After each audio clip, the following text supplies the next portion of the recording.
السلام عليكم ورحمة الله وبركاته. نحمدك يا من شرح صدورنا لتلخيص البيان في إيضاح المعاني ونور قلوبنا بلوامع التبيان من مطالع المساني، ونصلي على نبيك محمد وعلى آله وأصحابه أجمعين. وقال الله تعالى في القرآن المجيد: ولله على الناس حج البيت من استطاع إليه سبيلا ومن كفر فإن الله غني عن العالمين. সাদাকাল্লাহুল আযীম। প্রিয় উপস্থিতি, আজকে আমরা আলোচনা করব আমরা কিভাবে হজের প্রস্তুতি নিব এই সম্পর্কে। তো হজ একটি গুরুত্বপূর্ণ মৌলিক ইবাদত। আমরা জানি কোনো গুরুত্বপূর্ণ কাজের জন্য বিশেষ প্রস্তুতি নিতে হয়। তো হজ একটি খুব গুরুত্বপূর্ণ এবং ইসলামের 5টি স্তম্ভের মধ্যে অন্যতম একটি স্তম্ভ।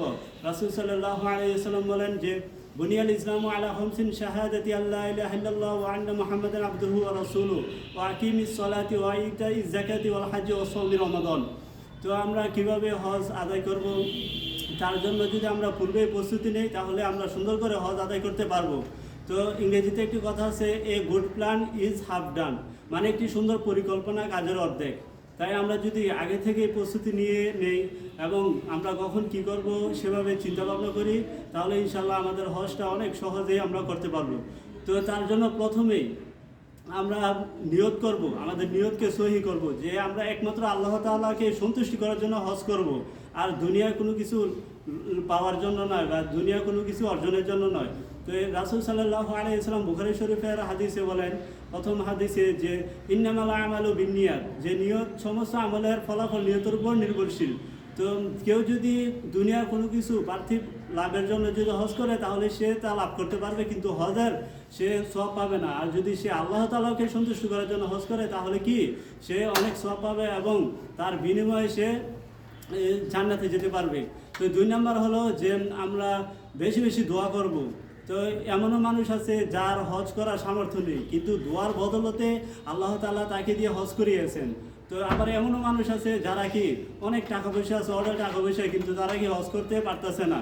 তো আমরা বেশি বেশি দোয়া করব। 3 নম্বরে হলো আমরা শারীরিক মানসিকভাবে প্রস্তুতি নেব, ফিজিক্যালি অ্যান্ড মেন্টালিটি কি আমরা প্রস্তুতি নেব, যে আমরা অনেকে অসুস্থতার কারণে বা অসুস্থ হয়ে যায় এই জন্য হজ করতে পারে না। কারণ হজ একটা শারীরিক ইবাদত এবং আর্থিক ইবাদত।